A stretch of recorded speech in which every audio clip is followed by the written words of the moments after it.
اسمي ندى رضا فتحي، عمري 11 سنة. سألقي عليكم قصيدة بعنوان أكيد الحرقة نار ولع. أكيد الحرقة نار ولع، ومن قال الشهيد بيموت.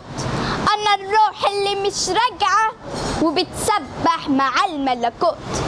أنا الصورة اللي محمولة ومتشالة في قلب تابوت. أنا الجند اللي متوضي ومستني ساعات الموت، وحالف إن أصون عرضي ومتحني وصبر سكوت. وقلبي يقول يا مصر قرد، وقلبي يقول يا مصر قردي، ونصر الجاي على الجبروت.